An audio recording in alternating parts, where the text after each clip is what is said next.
Okay, I guess we'll get started. My name is David Tochterman. This panel is called Original Internet TV, the Cross-Platform Explosion.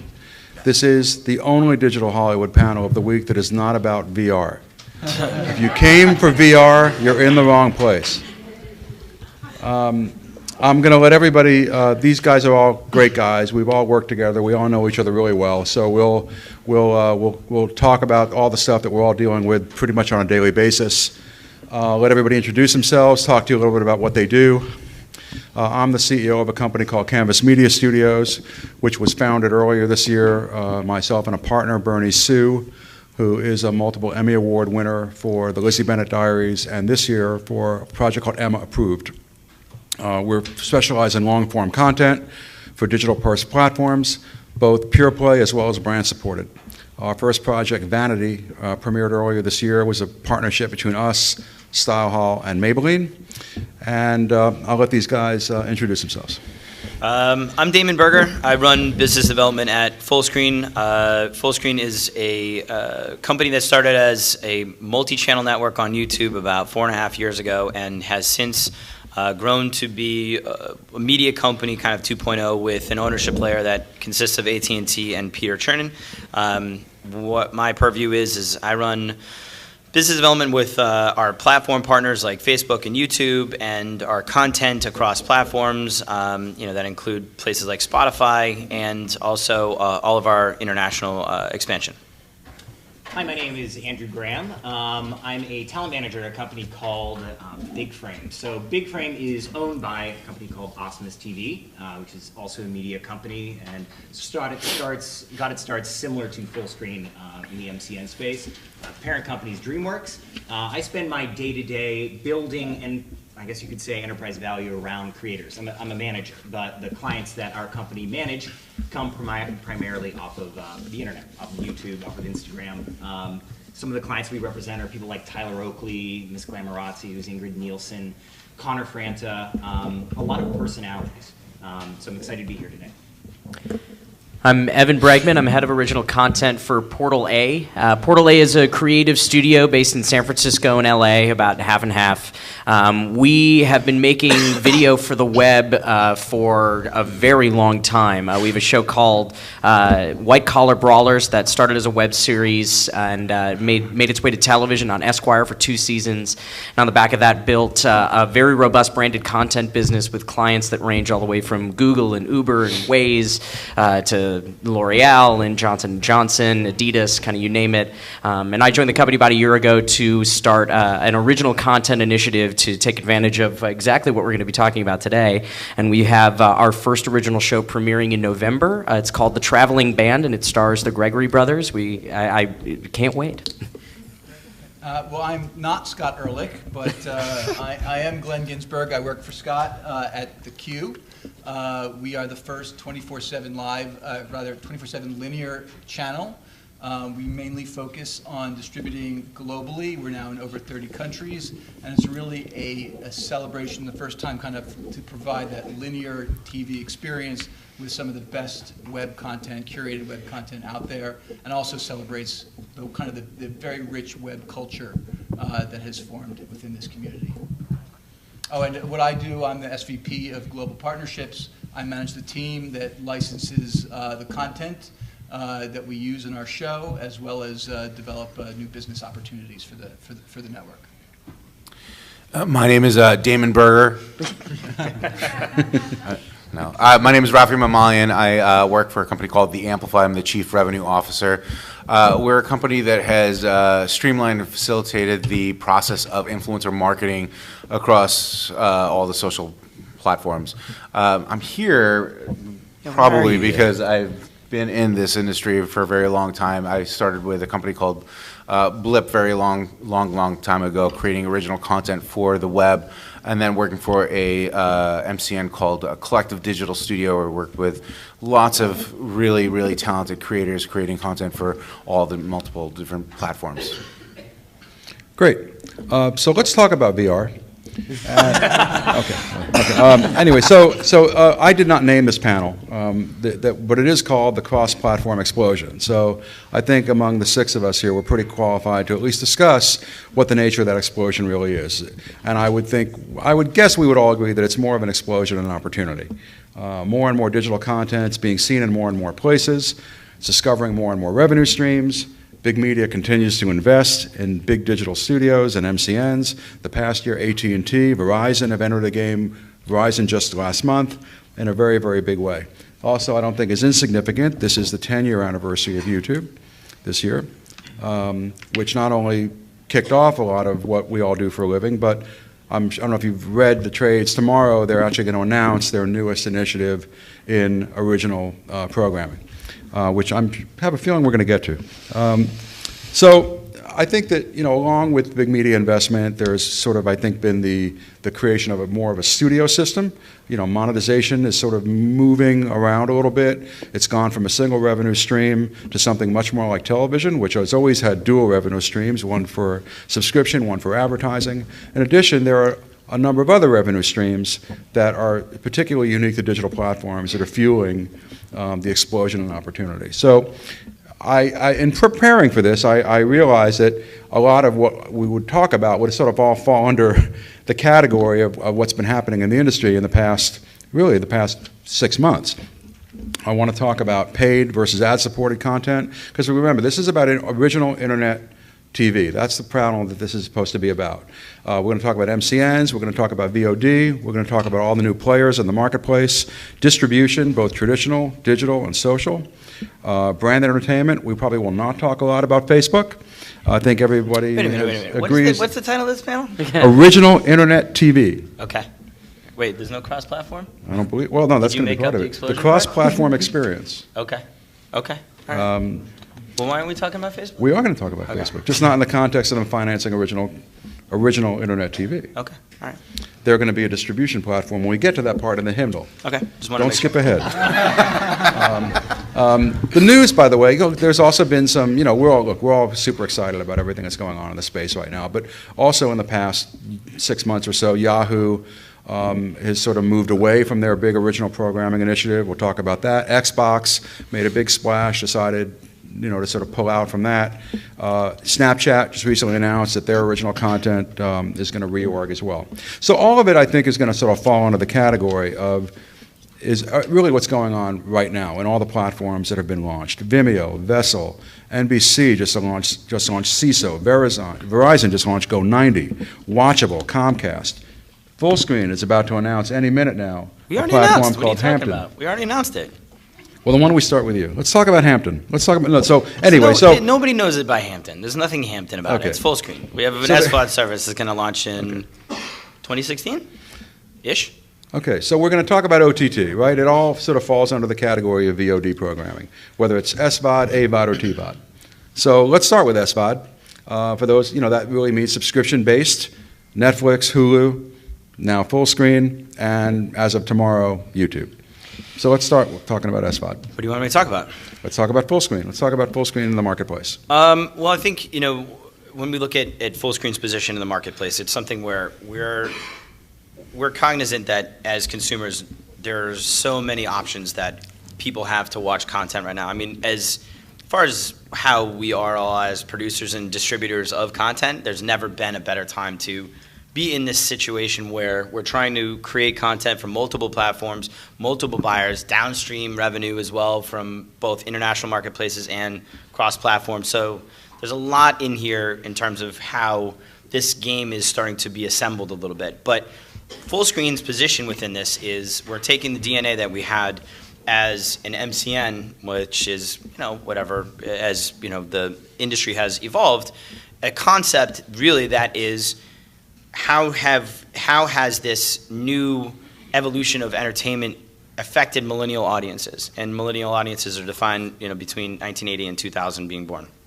And essentially, we see a big gap in the types of programming that are being created for those audiences, where it's not just enough to kind of have a CW show that purports to be around you know, the kind of the millennial generation. It's about having the stars in those shows. It's about having the interactivity with those shows. It's about breaking the formats of those shows. So it doesn't necessarily need to be a 22 or a 44. It can be a series of 5/11s. And there's no really rules to this other than the fact that, you know, the marketplace, if you're trying to have downstream opportunity, needs certain formats to it. So for us, it's about trying to create those opportunities where we're creating high quality programming for that audience. You know, an example of that is The Outfield, starring Cameron and Nash, and you know, it's coming out on iTunes, and it's basically the #2 movie on iTunes right now for pre-orders behind The Martian. But what So- necessitates the need to have it as a subscription service? If you're saying that there is such a multitude of content out there for people to engage with, then why do we have a subscription? Is this what we're doing? Yeah, we're going to do that. Okay. I mean, basically, the fact is that we are in a situation where people will pay for premium content, whether that is on a per episode basis in catching up with The Walking Dead, or that is on a per download basis to watch something like Camp Dakota. So there's a real need from a consumer marketplace to be able to enjoy multiple revenue streams, because right now the AVOD the advertising supported platforms aren't on par with what we're expecting from television. And so the revenue needs to be made up somewhere. And I think we're going to make it up with a combination of, we have a very healthy advertising supported business. We've done a really great job of having a very talented ad sales team that goes out and works with brands very directly to figure out what they want and how they connect with these audiences. I think down the spectrum, the SVOD question is, why do you subscribe to Netflix? You know, you have great content that speaks to you. I know you watch Peaky Blinders and you wish you were an Irish gangster. It's cool. You'll get there someday. And then beyond that, you know, we have the ability to then take this content and do things that traditional television elements have always done, which is to go to places like MIPCOM in France and be able to sell in an international marketplace and have multiple revenue streams to this. So I think it really is about recombining what we've seen as a kind of a digital ecosystem into something that more closely resembles what we do as a traditional entertainment business. You're welcome for the layup.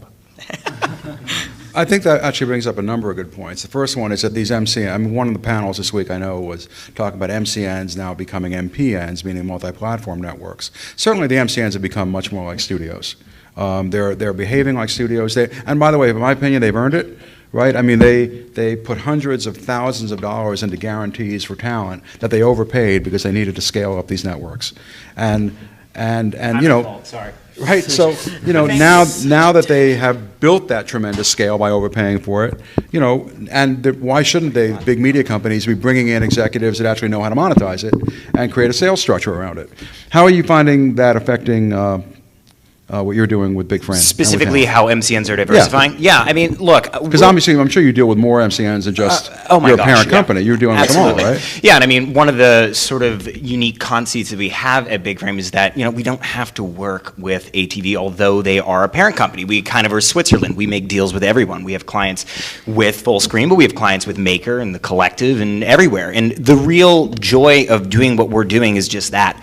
We're Switzerland. We get to play with everyone, and we have a really good idea of what the landscape looks like right now. I mean, it is the best time in the world to be a content owner and a content producer. My gosh, like Vessel with, you know, 7-figure guarantees now, Go90, who is spending just astronaut. Did anyone go to the party, to the Go90 launch party? Oh my gosh, so much But money. I've heard what they're spending on their content. My gosh, yeah, Which just is imagine what they insane. spend on cocktails, let alone their content, like astronomical amount, right? So, I mean, if you are a Tyler Oakley or a Connor Franta, it is a great time to be in business. I think that, you know, a lot of what our clients aspire to do is original, right? Doing something above and beyond what they're already doing on their channels. Vessel's bet is, look, people are going to spend money to see something first, and there probably is a certain group of people. No, it's not working. You know, just between us girls in this room, like, you know, who has it? Does anyone have a Vessel subscription? No? All right, a couple of you. Probably free. I just haven't canceled it yet. They just keep charging me. Because I feel the need to support the industry that I'm in. That's why. Free beta, yeah. You didn't. I have subscription. I have subscription to everything. Okay, thank you. It's look, you can't I'm even still really paying for AOL. You can't get no. There is not a high saturation point. But yes, as managers of these clients, we want to be good partners to these platforms, and we are trying to figure out how to work with them to make it work. But the long and the short of it is, there's more money than there's ever been in this space. 3-4 years ago, like, the 10% business didn't make a lot of sense, and still to a certain extent, we really look to build enterprise value, like I said, that buzzword before, around clients, whether that's building consumer product lines, record label. I have a client who has a coffee subscription business right now that's very successful. But at the end of the day, like, the outcome, the short answer is, it's good. It's really, really good. Yeah, but I don't feel like, if I'm a consumer and I might like Tyler Oakley, that I need to subscribe to Vessel to see the content, or if I like Rhett and Link and I need to get all that content in one place, I would prefer to subscribe or buy his book, or something that contributes directly to the person that I'm interested in, right? So these SVOD platforms that are saying, oh, here, you pay for this and you can get everything for free, or pay for this and get everything, then why? What's the point of that if I just wanted to select a la carte who I want to contribute to? Right. I think there's some truth to that, and I think that YouTube's announcement tomorrow, which will be, look, like, if you want to pay $9.99, $10, whatever it comes out to be, give a cent or two, right? You're gonna get all this stuff ad-free, right? And you'll get the YouTube originals, whatever those are and when they come out. But it's not exclusive. But it is non-exclusive, yeah. The content on YouTube. It'll have about a 5-year sort of, like, things will unlock over time, right? So TV rights in certain I territories. thought it So was exclusive if you ad supported. If you wanted to, No, I mean, has that changed? as of this, well, at least my meeting this morning, it did. Right. Yeah. So I hope I have it right. Yeah. Right from the headlines, Right. kids. But the truth is that, I mean, if you look at YouTube, they're a great partner in this instance. They are paying us a fair amount of money to produce stuff that they're willing to let go ownership of. You can't get that in TV anymore. In fact, you haven't been able to get that in TV in a long time. Yeah, I think the key because Rafi, you're not wrong. Like, obviously, that's a very legitimate business model that's personality based, that's transaction based, and I think there's a lot to be said if you're Tyler Oakley, if you're Lily Singh, to go out there and say, and number one, prove from a business sense that you can monetize your audience, right? That you can actually move them to a purchase, which is really important. And number two, to make money for yourself and not for an SVOD service, for instance. But I think on the flip side, there is a benefit to selling content. Certainly, obviously, from my perspective, as just an independent producer, is not necessarily directly affiliated with talent management or something like that, wherein an SVOD service can act a lot like a traditional network. They can take on some of the marketing costs because they have a vested interest in the content that they're funding. They can forecast how much money they can spend on content ahead of time, which means that they can actually write checks that mean something, that aren't just based on, well, hopefully we'll sell ads against it. And so the type of content that gets made and the way it gets marketed and the way it gets put together is different in an SVOD service than, say, if you're doing a transactional-based Sure, but I feel like the only company that's really in a position to do that at this point is YouTube, not Vessel and not anybody else. So, go ahead. you're not wrong, but I think it's a level of investment. So Vessel, I don't think, I mean, they haven't announced any original content plans yet. It wouldn't surprise me in the least if they started doing that. But I think the other piece that you got to remember is that you're starting a cable network. It's no different. You have to make that investment. And I look forward to, hopefully seeing YouTube do that, and hopefully, honestly, seeing Fullscreen do that, right, David? I was going to say, I think the models are just different. I think Vessel, and no offense if anybody here is associated with Vessel, but I think Vessel has a very flawed model. The fact that they overestimated the consumer demand to have 3 days of access on something is not a real actual proposition to make in a marketplace where there's literally infinite on-demand choice. You can watch anything on any service, anywhere, whether it's ad-supported or you have a subscription to it. So I think that model is very flawed. But I think when we're talking about the SVOD world right now, people, and especially as it goes down, the tail a little bit, people are going to pay for content that they want to see. If the SVOD services are as broad as something like ESPN, which we all know is coming, it's just a matter of when. It's not a matter of if. And the question becomes: is a price point on something like that go from $5 a month on 100 million cable homes to $49.99 in 10 of them, and they make up that money because they've raised that price. We don't know. But there is a consumer desire to pay for premium content. How that looks and feels, look, I mean, we haven't launched these things. They're very, very new. Netflix and Amazon are the only two games in town right now. Well, HBO, as well, but there aren't really too many examples of a solidified, traditional, long business that we have something to take a look at. So it's, who knows? I hope so. I think we can, though, because if you look at the conversion metrics of some of these stars, particular to the stuff that's going to be on YouTube that Andrew puts together or I put together or the stuff that's on full screen, they're going to drive. And whether, forgetting the stars alone, the fact is that YouTube has the largest consumer marketing funnel in the history of mankind. So even if they converted 0.0001% of that traffic, you're still looking at numbers that are going to be bigger than Time Warner. So it's not like this isn't, this is a new game, but it's still, there's some advantages to some of the players right now. So we'll see. All right, so I want to ask everybody a couple questions about SVOD. One, do you think it'll work as effectively for originals as it will for either recognizable titles or recognizable talent that is bringing a big data-driven audience with them? And two, how many subscriptions can the industry really sustain? How many subscriptions is your average consumer really going to pay for? The primetime and the cable networks have been unbundled, right? You can now just buy HBO if you want. So ultimately, how many subscriptions can you really expect a consumer to buy, especially with talent that's ubiquitous? Their content's everywhere.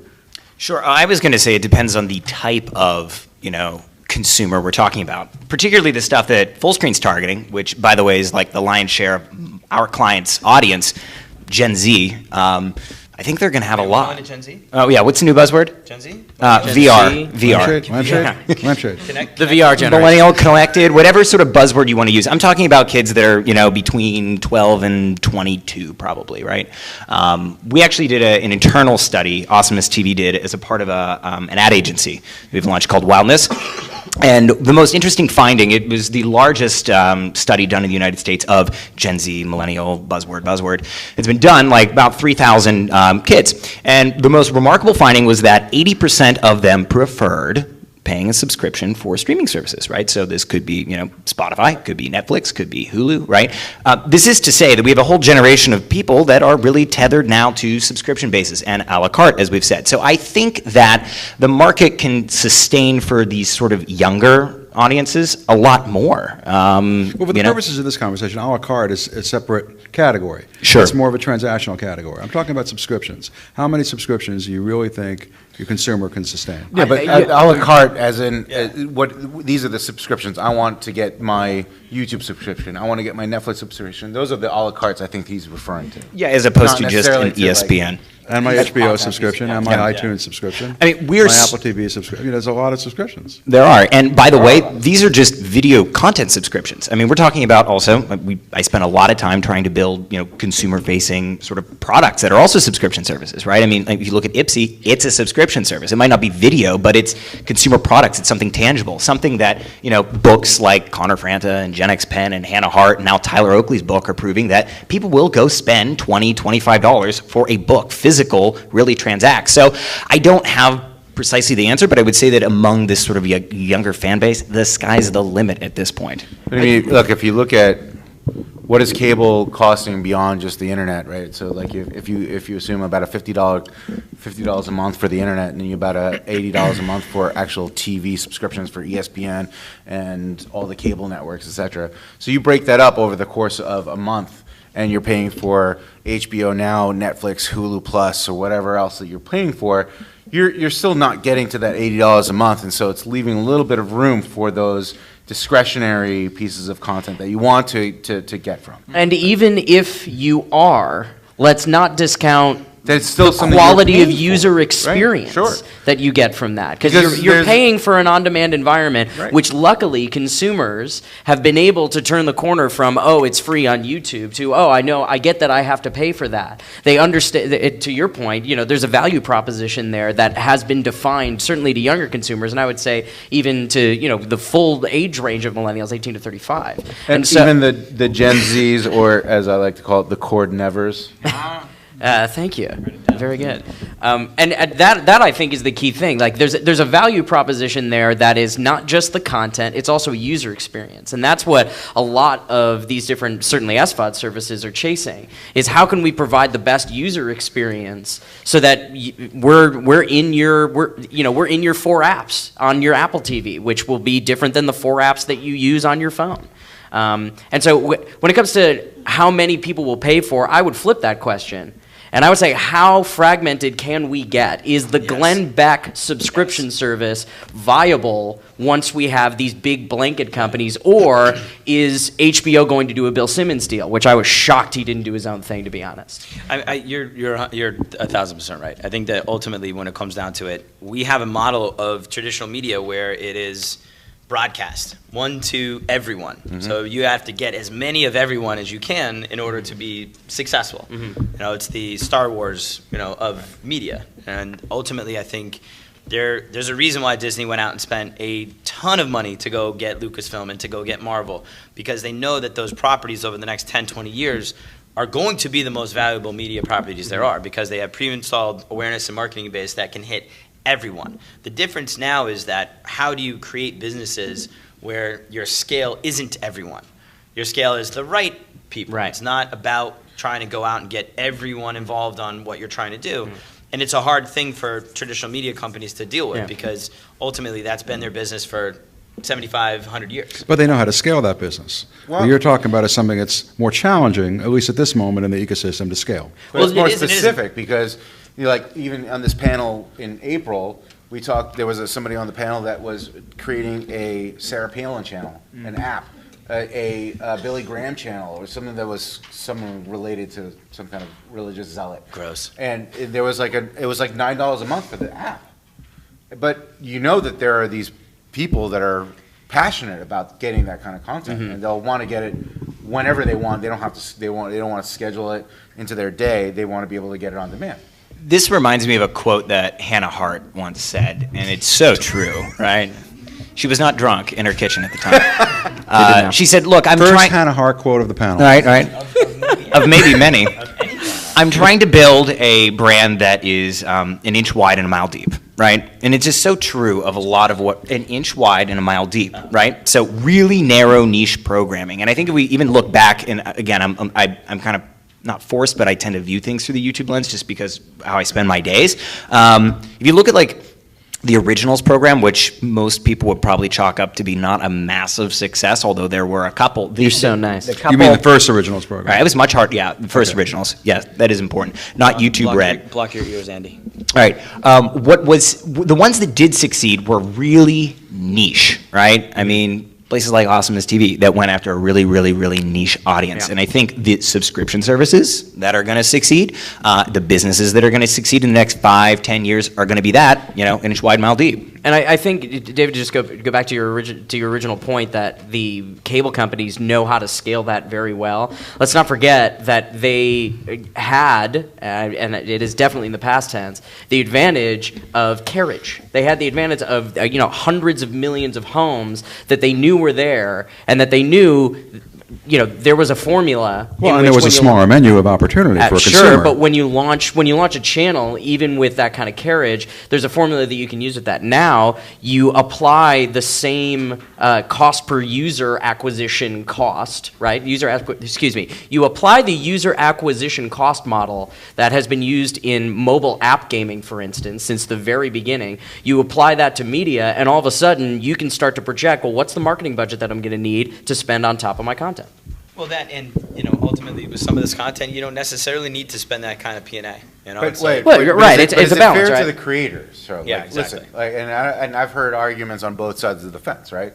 Is it fair to the creator of what they're getting the cut of when it comes to the standpoint of the dollars that are coming into the creator for creating that content versus the distribution model of the company that's distributing that content? Okay. Glenn, I think Evan teed you up. I guess, look, from a management perspective, I don't know. These are both dead. Yeah. Someone did not want me to talk. They're on. I'll jump in. Glenn, everyone was talking about carriage, cost per sub. I think this is right up your alley. Well, yeah, I mean, look, QU's just model. from an SVOD perspective, it's what is the value proposition that each service is providing, and to which kind of demographic, what are they already being served now for free? I look at kind of YouTube going to the SVOD model, and I'm like, where's the opportunity there? And I think that most millennials or Gen Z, probably can wait it out and see, still get enough of their influencers and the content out there, and can bear with the ads. I see the opportunity there really, and again, being a parent, is right now we should all be, for creators out here, creating kids content. Because that's going to be where I feel like they're going to have the big success. Because to be able to hand my child in the back of a car my phone and say, here's YouTube, without the ads, so unboxing toy videos and all the ilk that is just seems like crack for kids, I think is going to be the big opportunity. The Netflix of the world, they've got market penetration. Amazon is surely behind it. And HBO, of course. But again, I don't have the stats on it, but my expectation is that most of that is being paid for by adult audiences. And then, and I know that neither of these companies really care right now about password sharing. And so I think there's a lot of kids on it, but at some point, when they do crack down on it, we're going to really see kind of where it kind of vets out. So my 2 cents. You looked like you disagreed with something. Well, no, I mean, look, I think there's a couple of things that, there's two aspects to this. One, the question about the talent, I think that Rafi raised earlier. There's always going to be a tension, whether it's ABC dealing with their talent and how much or how little are they driving to the overall economic pie. I think at this moment where we are it's been fairly regulated by people like Andrew, where we have some very, very talented managers and agents looking out for the best interest of their talent, and to a point where now actually some of the deals that are out there rival what Brad Pitt is doing and what Angelina is doing. I mean, like those people, it's like, I think we do a good job because we're all greedy in self-regulating this environment. But I'd say on the other side, though, I think the kids programming idea is interesting because you're looking at something where our environment has changed so rapidly. If you look at, I'm sure everybody in here is a student of the game. If you look at the way that this has gone, when movies were around, movies were the biggest thing that has ever happened in media. You went and you did one thing on Friday night. You went to a movie. And as TV came in 5 years, we saw an 80% dip in ticket receipts from movies. And then after that, it was, 30 years later, it's cable. And now it took cable 20 years to mature to the point where we see huge dips in broadcast. The fact is, in the last 10 years, with the penetration of broadband and mobile technologies, we've seen a disruption to the likes of which we have never seen as media professionals. Fine. So on that same topic, then, you're paying less on a per piece of content for watching television than you would see a movie. I don't have television. No, you don't, but in general, what And I'm by the saying. way, and cord nevers don't either. if we're talking about Netflix, Who still has a right, television? There's $7.99 a Don't be month ashamed. to watch Come as on, much if you have a television, as you it's want. okay. TVs in this It's crowd. okay. Okay, who But doesn't have a Unbelievable, TV? by the way. So Who doesn't look, have a television? A lot of Wait, people. no. That's a Are you lot of asking for people. like a physical television? You're asking for like the connection that goes in the back that we call television? cable. Cable. No, I don't have cable. Who subscribes to cable? I have cable. Yeah, see, that's a different question. Who Who is doesn't completely have any unbundled from cable and only still has has a TV like and still Netflix? watches television? Okay. So in that, what we just said right here, you're looking at the death of traditional models of television. But I understand. What I'm saying is, you're still paying more to go see a movie than you would be for seeing I'm a not seeing television movies. show. I'm only seeing Star Wars. But you're seeing movies. You're seeing Star Wars. No, I'm seeing Star Wars. And you're paying money It's for not a seeing a movie. movie, and you're paying No, money but I mean, to like see television. the industry-wide trends are such that But as the content gets fragmented to infinity with all these different things, then you would see that the cost structure to pay for each individual piece of content should go down incrementally, yeah, well, that's the problem here. right? all So then, if But I no, want to you're watch talking Hannah about- Hart on My Drunk Kitchen, I should pay like a fraction of what I would want to No, pay. that's only your perceived value of that content. No, though, that's not, because that's the honestly- way no, the no, model tell is. me- What let you me- just let me tell you- explained let me- was that like Yeah, at Taylor Hollywood Swift, went. I'm gonna let you finish. All right, but first I'm going to tell you Well, why. like, look, Hollywood went. You said you had television, and then you had your movies, and you paid your movies, and you saw them on Friday nights, and then that dipped, but that dipped Yeah, at the but you expense don't- of movies we're seeing because something of right now, television. But you're seeing something right now that we've never really seen before, which is to say that this disaggregated system of stars is something that we've never seen before. Right. There's a moment that you have to look at and say, to Hannah Hart's audience, Hannah Hart's new video is more important than the Avengers is to you. And that's a real thing. And that's something that To a certain segment of the audience. Hannah I'm Hart's not saying videos for are every- very again, important. I'm not saying to for me. everybody. I I'm really just love saying- Hannah Hart. I know you do, man. I know. And so ultimately what I'm saying is where we have a real big tension, and I think that the SVOD services will help alleviate this because there will be a predictability of revenue. There will be a predictability of some measure of we understand now, instead of having 100 million carriage homes, like Evan just said, you're looking at, I know I can get 20 million subscribers based on this content and have some modelability of saying, now I don't feel so bad going out and spending $5 or $10 million on Hannah's new project, as opposed to whatever else is out there right now, which is only $500,000 to $1.5 million. Hannah Hart is watching Okay, this but Damon, live. if you're a, and subs- pitch if you're a you consumer, tomorrow. if you're a consumer Because and you who's know you can get carrying Hannah Hart's Hannah Hart on content for this? free on another platform, is it still as compelling? It's a different piece of content. I know Like, it is, but so- it's still, I'm just asking the question. Well, Is it I- as compelling if the content is not exclusive? Look, I think I don't. I think the exclusivity is everything. I think if you're going to have an exclusive piece of content, you got to drive exclusive pieces of content. And I think that there's a reason why House of Cards drove what they did for Netflix. I mean, you can only get that one show that place. Or even for that matter, I mean, the pissing match that goes on between the SVODs that are trying to gobble up sort of windows on content. I mean, in fact, there's a certain anxiety that I might just, if I'm at Hulu, I'm going to buy something just because I don't want Netflix to have But it. Hannah and Tyler and I know any of these people would never have gotten anywhere if it was exclusivity in the first place. They wouldn't have gotten anywhere. Yeah. That was a different time. That's like It saying, doesn't like, matter, you never but they- had, like cable So subscription. what you're You saying watch is now that the only broadcast for YouTube free. stars that are going to come up and develop is because of exclusivity? I don't think I said that. I think I First off, who's a new YouTube star that you could name over the last 2 years? I don't watch YouTube. Listen, it's a different environment even than 2 years ago. That was the point I was making in terms of the acceleration of what's happened here has happened so quickly that we almost have no ability to look backwards because it's happened so fast. You know, somebody like Epic Mealtime or somebody like Hannah today doesn't exist. They don't go from 0 to 2 million subs in 6 months. They just don't. There just is a different environment. Do you disagree? NatPak's a great example, actually. I don't necessarily disagree, but I was going to say that even in the landscape that we were talking about 2 years ago of YouTube, I mean, it started to change. I mean, in a lot of ways, I mean, YouTube's originals is somewhat of a reaction to Vessel, and some of those deals do require some level of exclusivity. I think the market is recognizing there is value in exclusivity, period. And there is intrinsic value, I'm going to be a manager now, in the clients we work with, right? And that in fact, you know, No, that- but you've got exclusives with creators, but their content's not exclusive. No, the newer content that they might be creating that's more premium, whatever that means, It's still on likely YouTube. will Anybody be. can access it. Some of that content is, but I mean, take a look at Camp Dakota. The thinking was this is a very premium thing. You know, we're not going to have it on YouTube, right? And look at the Well, outfield. but Camp premium Dakota is a good example because that is a somewhat traditional model, right? It starts out as TVOD, then it moves to SVOD, then it moves to AVOD, and that's how it gets opened up, right? I mean, if you go to the movies, you buy a ticket to see the movie.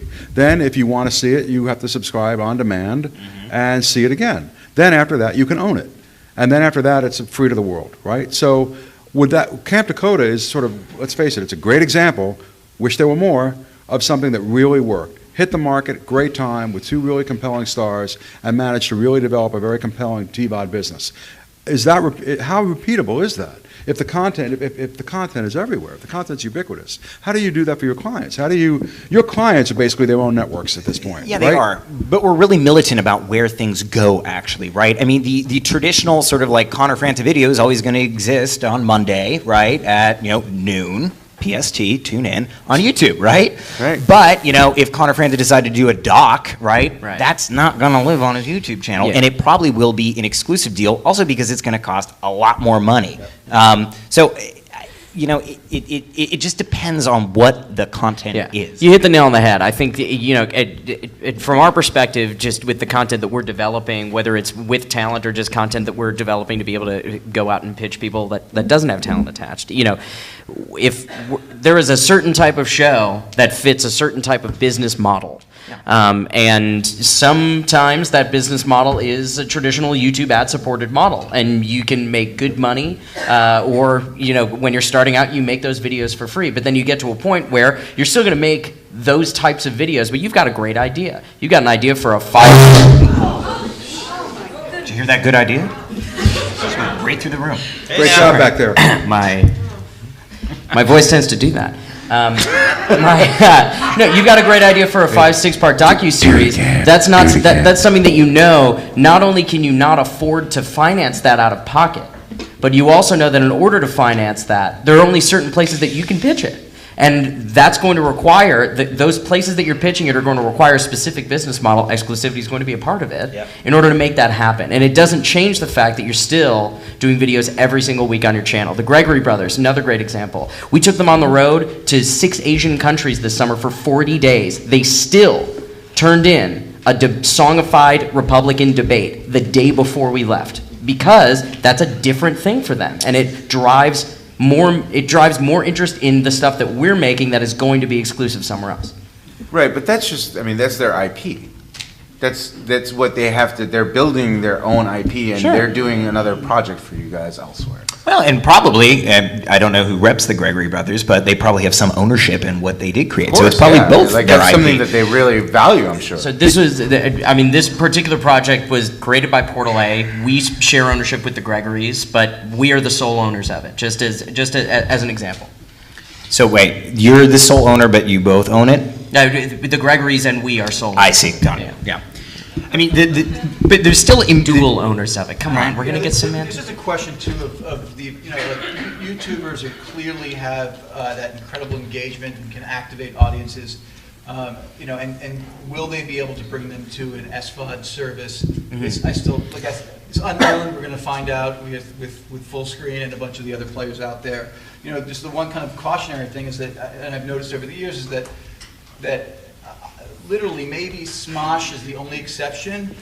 No company, whether it be Maker TV or any individual giant YouTube star, has been able to create an off-YouTube presence. No, I don't think that's true. Wait, hold on, wait. Let me just say one quick thing about that. Sure. I think that ultimately there's a big difference here, and the big difference is that we have seen, and I'm not going to point any fingers at all.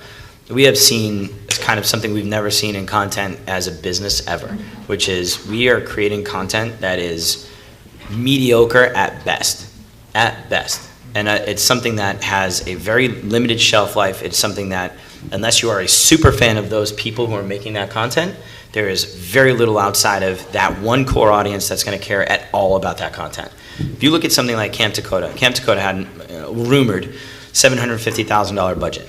It made $3 to $4 million depending on who you ask. And the idea of that as a movie is, that model is something we've seen a million times over. That's the independent film financing model. That's, you spend $500,000 and you go to Sundance and you pray Harvey buys your movie for $2 million, and then you have some upside if it actually does anything. That's not an old model. I mean, that's not a new model, that's an old model. But the difference between Camp Dakota and any other movie at Sundance is that most of the other movies at Sundance actually have co-viewing opportunities. There's word of mouth to it that says, hey, by the way, I bought Camp Dakota for my kid. Glenn, you as a parent, not you as a parent who has a kid who wants to watch this, you as a parent are going to love this movie. And then you say it over and over and over again. That's how our business works. That's how hits go. Hits go because everybody sees something and they're like, fuck, yes, I love this. This is mine.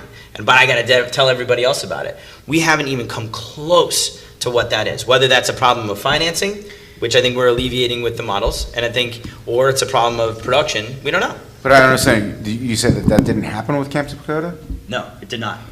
If Camp Dakota was a hit, it wouldn't have been 3 or 4. It would have been 10 or 20. Not to bring back the Hannah Hart quote, right? But let's listen to our. Another one? No, it's the same one. I'm bringing it back, right? Run it back. Inch Wide, Mile Deep, right? The reason that those films were successful is because the strategy was different. And if you look at all of the films that have come out, you look at the Jane Austen's film that came out. You look at Expelled that came out. You look at the Smosh movie that came out. All of these films were made for a niche audience. It was Camp Dakota, like. But then, look, let's take a step back and talk about A Fault in Our Stars.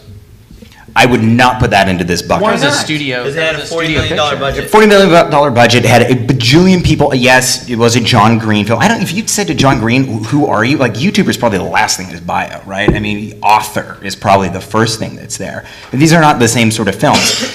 When we are going to have that crossover moment, that hits moment, so to speak, I think is when you actually have a piece of IP that isn't made or retrofitted specifically for a niche audience. Expelled, it's just another version of Ferris Bueller's Day Off, right? And it's just retrofitted for this group. Smosh was written entirely for this, right? The Jane Austen's was just a documentary, right? You need to get a blacklist script, you need to get something that was in turnaround at CBS, right? And then you need to, I think the pixie dust is the right amount of influencers who can actually play the part that they're in, right? And then the traditional actors that are there to support it, and actually a decent budget, right? And then aren't you just making another movie? I would say that it's What are you looking to reinvent here? No, I'm not trying to reinvent. I'm just having a conversation about it. No, I don't think. Yeah, I think you're making a movie. I don't know if it's another movie, right? But Yeah, I mean, it's still just an independent film financing model. I'm gonna actually play devil's advocate here, and I'm terrified to do so. But you can't have your cake and eat it too.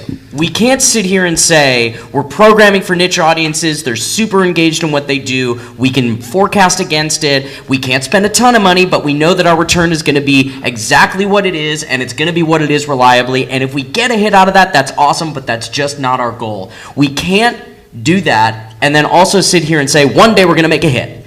Like, you just can't. Like, at the end of the day, like, you have to accept a success for what it is. Yeah. And like, yeah, sure. If I think there will be a day, and Andrew, if I can kind of sum up the process that you just described and just say, I think there will be a day that a good movie will be made in this model. Amen. Right? That has a great team behind it and everything else. Not that there weren't great teams working on the other ones, but it's a different kind of model, to your point, that puts together a different kind of movie. That said, that doesn't mean that movie is even going to make $10, $20 million in a transactional window. It may over its lifetime through exclusivity windows, but it won't necessarily in a transactional window because we're an inch deep and a mile wide. Yeah, Sorry, I would have to agree with that. You get it. Yeah. You have like people like Grace Helbig that go on and they go on to television and they flop, right? This is not a success story. Just because she made it onto television doesn't necessarily mean that she's a success. But so if you're going to continue to have these artists gain celebrity on the internet and then try to cross over, why? I mean, what's the point? What's the point of crossing over? You're also being very, very narrow about that, because ultimately I think there are a lot of contributing factors to whether or not you think that Grace was a success or not on television. However, I would say that, to Andrew's point about businesses in general, you look at somebody like Bethany Moda. Bethany Moda's success off of YouTube is based on the fact that she has a $90 million a year revenue line on Aeropostale. Yeah. Yeah. And so ultimately it's, we know they can move units. The question is, at what point in the traditional process was it bastardized to a point where Aeropostale's they going couldn't actually make bankrupt it? as a result of this campaign. No, they were going bankrupt They before. were going bankrupt. She rescued them. Yeah, I mean, how is that any different though from a traditional reality TV star? How's that any different from a Real Housewife of Beverly Hills or a Kardashian who's able to parlay that fame into a bigger business for Why does it themselves need as to a be? talent? It doesn't need to be. It doesn't at all. Yeah. I think it is. When we were on our panel, when was the last time? 3-4 months ago, I think. What I said specifically about why we aspire to put clients that want to go there into traditional, I think hasn't changed. it is to some particular stakeholders still very valuable, right? And my bottom line at the end of the day really is endorsement business. Yeah, I mean, we're making money and actually we're making a fair amount of money off of sort of the vessels of the world. But yeah, but at the end of the day, it's really the paper route that's still paying the bills, which is endorsement deals. And you know what? All of a sudden, if Tyler Oakley is, on TV, on billboards all down Sunset, thank you, Right. Beacon Campaign on YouTube, that sort of stuff ups Yeah. the price, right? So why go there? Why not? Why not try? Yeah, I think, look, the model has changed. I mean, with television not having the penetration, not having the ratings for any one show, right? It used to be such a key indicator of communication to the country, of actually having water cooler talk about something.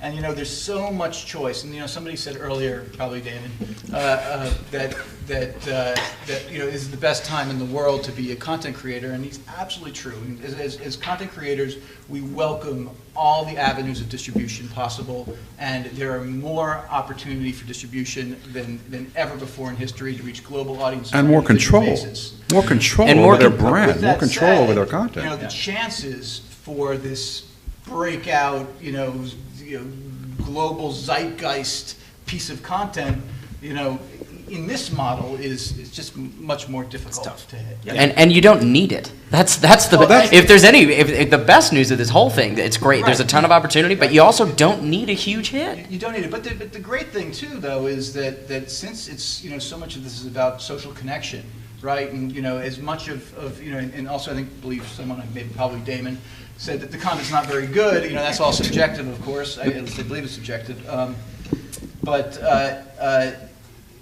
There is, since one of the main strengths of these new celebrities, these YouTube celebrities, the digital celebrities, is that equally as good as they are at producing content, they are equally as good at marketing and connecting with audiences.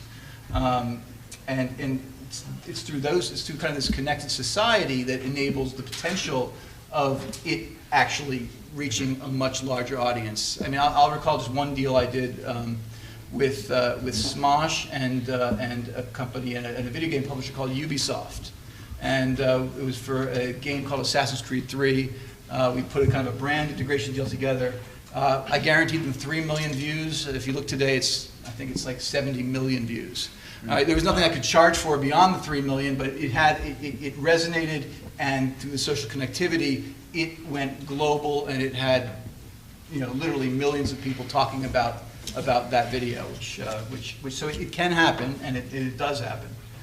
Traditional media always wanted to go from niche to broad, right? That was the market that you wanted to hit. You wanted to be able to go from niche to broad. If that had worked, all radio DJs would be TV stars, right? It's very hard to go from niche to broad. What digital provides is niche is a business unto itself. Yeah.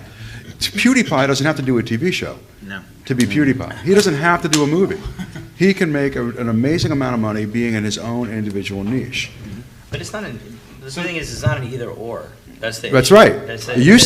Traditional media was either or. Yeah, I mean, I just think at this point it's a continuum of content. It's like, what is the why by what you're doing? If you are a YouTube star, why do you want to make a book? Why do you want to write a book? Or if you're a YouTube star, why do you want to be in a movie? It's just the same thing. I don't think it's an either or. I think right now, and this comes back to the point of the panel, I think it's like there really hasn't been a time where we've seen this type of flexibility with models. And this much opportunity at one time. This much opportunity on top of it. I mean, it really is, and I think this is like, I kind of love, the fact that tech thinks that, tech is, the home of entrepreneurs. It's Hollywood and producing is the kind of the traditional entrepreneurship in tech and entertainment. It's something where people didn't understand what a movie camera could do, and it took producers to understand what that model was, what that tech did, and to understand how to exploit it as business models. And I think right now we've never seen an opportunity like we have today. I mean, you can do almost literally anything with your audiences and with the ideas and hopefully a little bit of financing from some of the people on the panel. But ultimately, I think that there really is no limit to what can be done at this point. Just as a slight segue, just a little bit talking about the Q and what we're doing. I think that this room, or at least the reason you're here, and definitely everyone on this team, on this panel, we all love this new digitally born content, right? Whether it's because, they're not subjected to a 22-minute and having producers looking at it, and, there's an opportunity to really have some amazing creation.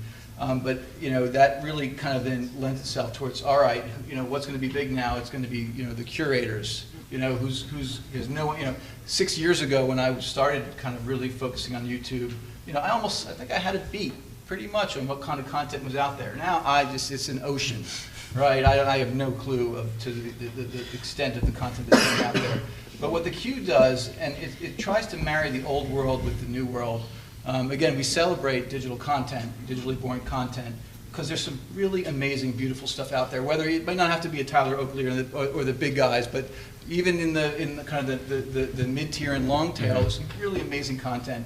And instead of kind of disintermediating kind of the traditional players, kind of our approach has been, and not domestic, but more on a global basis, where, believe it or not, the pay TV market is actually growing in a lot of markets.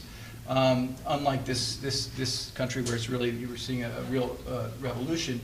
So what we do is we really celebrate this content. We curate it, we create it into a 24/7 linear channel, and then we distribute it around the world. And now currently in 30 countries.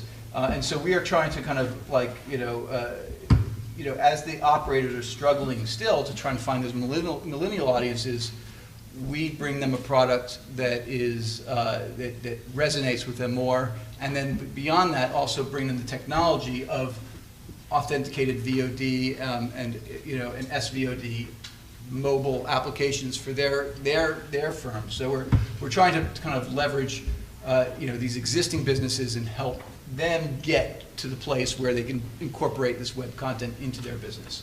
So it's another opportunity. We partner with Fullscreen and a few others to help that talent and elevate them in these markets where companies are still willing to pay. Okay, I want to leave a little time for Q&A, but before we do, I usually don't like when panels end this way, but this time I think it should. So tomorrow there's going to be a huge announcement, as we've talked about YouTube. You guys all of us are right in the middle of this. We all have interests in its success. I want to hear what you guys think. What's going to make it work? What's going to make it fail? And take this into consideration that you're. I have a horse. We have Google horses. is Google. You don't really want to. We have a horse in this Google. race. It's not as if like this is happening in a vacuum. We're a business partner of YouTube on several fronts. I think that there's going to be two ways that this content or the sub-service works. I think, or at least is successful. The first is in ultra premium content that people can't get anywhere else. There will be a Rooster Teeth portion of this announcement that happens tomorrow, where that fan base and what their expectations are going to be rabid around content behind the paywall, and that'll help those types of projects. And I know NBCU has them, and I know there's some really big traditional media companies that have them as well. But I think if you look down the spectrum, if you have highly targeted niche content, you have DIY around lampshade, for instance, it's like that's something where, that's, going to hit a very particular audience, and that's going to be something that, as an SVOD service, there may be something for that audience that they're going to want to connect with. I think like the secret sauce here is that it is partly original content, which we know people will pay for, and also ad free, which we know people will pay for that as well. I predict it's going to be a success. Although while it's announced tomorrow, I don't believe it's launching tomorrow, right? So they also have the great opportunity to sit back for a little while and take stock of the landscape, and also everybody hates about it. And, get excited. Just it's in real time. Coming. There it is. But they also need to fill the pipes. I think the one danger and the one challenge that YouTube is going to have, and historically a lot of tech companies have this, is like you've got to produce content, buy content, and fill the pipes. And often these particular companies aren't prepared to do that. And those that try to bring it in-house, it has not worked well. You mentioned Snapchat at the very beginning. It seems What like do you think is there's... the most likely thing that will change after tomorrow's announcement? After Pricing? tomorrow's... What do you think the biggest pushback will be? The pricing? Oh, yeah. By the way, I mean, everyone that I've talked to, including clients that have come out of this, are like, that just seems really $9.99. steep. Really steep. I mean, how much is Spotify? What is that, like $9.99? Yeah, I don't know. Price point's going to be key. Quality of original content is going to be key. And in the spirit of filling the pipes, I think something that hasn't been talked about a lot yet in the press.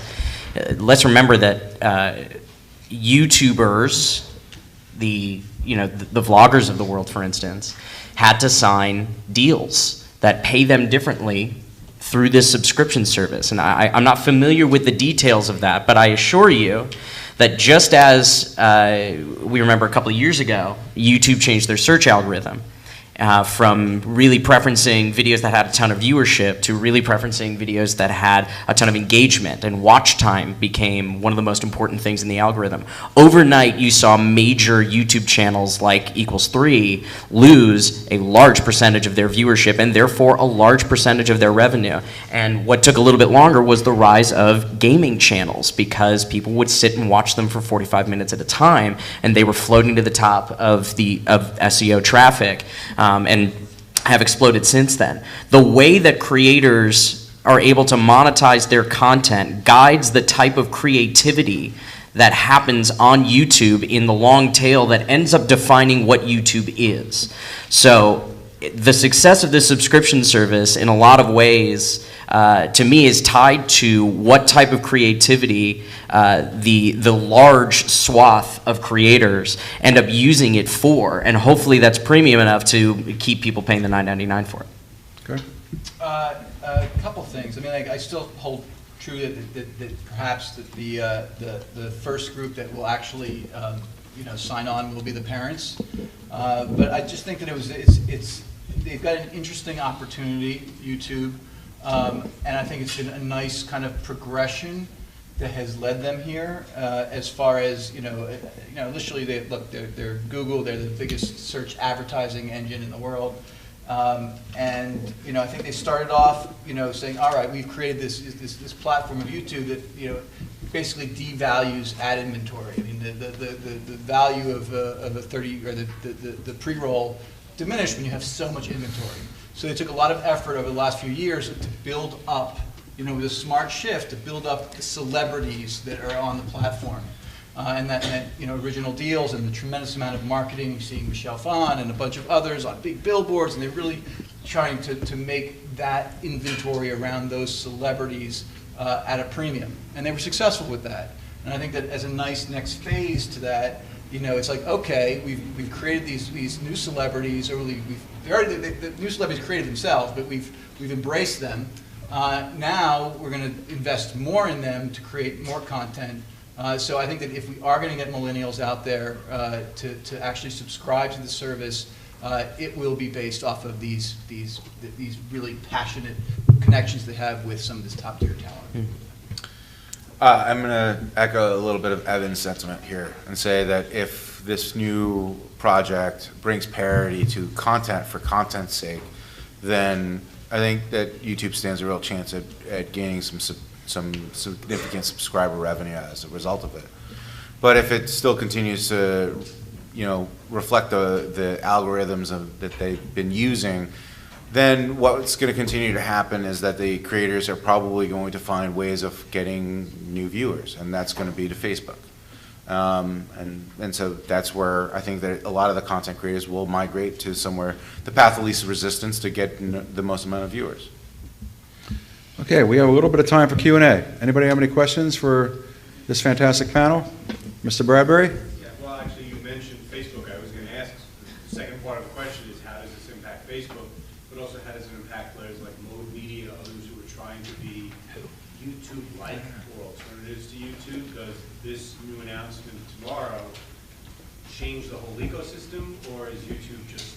It doesn't change it, it just kind of jumpstarts it. Adds another element to it. It kicks it into a new gear. Like, Facebook came in strong. They also play the algorithm game very, very well. They know what they're doing, but they're no strangers to the fact that there are content creators out there that utilize their platform, that are benefiting from their platform, and now could potentially have an opportunity to monetize their platform. And if they play their cards right, then they could migrate a lot of those audiences and say, hey, you don't have to watch this stuff for $9.99 a month, which is incidentally more than what you pay for Facebook, or sorry, pay for Netflix or Hulu, and you can get it for free on Facebook. I think that realistically, that's what's going to end up happening. Do you think it accelerates the Facebook? Oh, absolutely. I mean, I think, look, what you'll see is, look, Facebook has more information than anybody else, and they know your behaviors, and they know what you like, and they know what you engage in, and every single piece of content and every engagement is behind a login. That's not true on YouTube, right? I can like a piece of content on YouTube without having been logged in. I can view a piece of content on YouTube without having logged in. You can't do the same on Facebook. Right, so you have to log into Facebook, and then now I know that what the piece of content I'm watching. I also know what other pieces of content I'm watching, and I know who I'm following and what they're watching.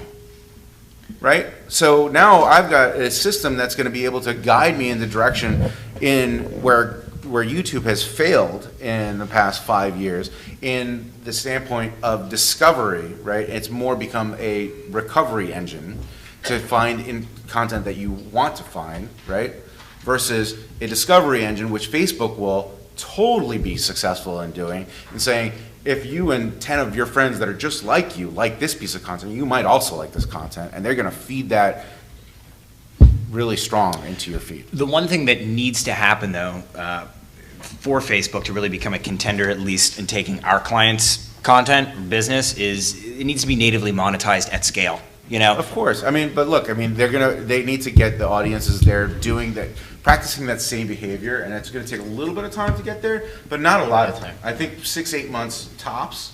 You're going to see like some pioneers going into that platform and saying, okay, here's, you get like a Rhett and Link type of show, get there and then get that behavior going so that I'm watching that show in my feed versus going to YouTube to watch that, right? You get that behavior going, now all of a sudden people are like, oh, I like this show, this is great. Now I've got an opportunity to link out to all these other types of shows.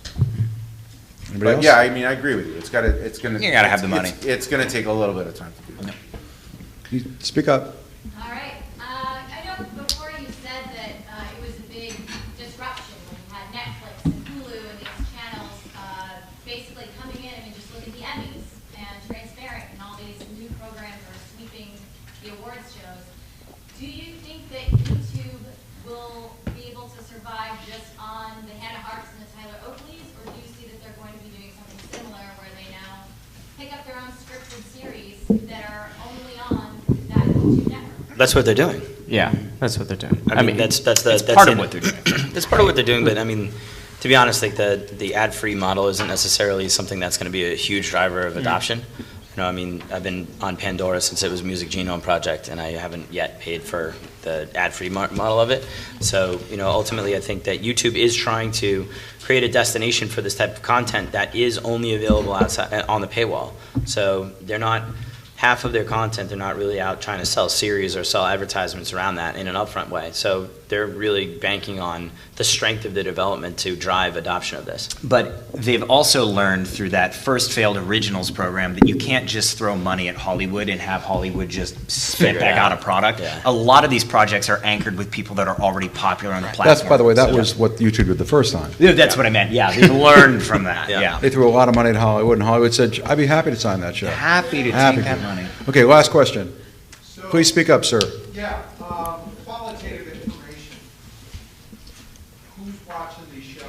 I hear 3 million, 7 million views, and then, who are they? What shows are you talking yeah, about? what sir? shows? Well, I mean, any kind of content that you're putting out there getting views, it's a general question. What Hannah Hart, you talking about? yeah, that's like an incredible, broadly, Yeah, very there- broad range. A lot of what we've talked about up here is saying that we've put needles in haystacks, just the haystacks are a lot smaller. And each show, each successful show with several million views is going to have a completely different viewer profile if you're doing it right. Each channel certainly, from a personality standpoint, is going to have a completely different viewer profile. There are more different types of viewers coming into the digital space now than there ever have been. I mean, in YouTube's first original content initiative, there were 1 or 2 different moms channels that, quite frankly, were ahead of their time, because now it's one of the hottest spaces, and you see millennial moms flocking to YouTube to watch content from women who are their age, and it's no longer just kids 12 to 24. Not And as we much as we actually have to wrap up. I want to thank all these guys, and thank you. Come back 6 months from now, we'll be talking about VR.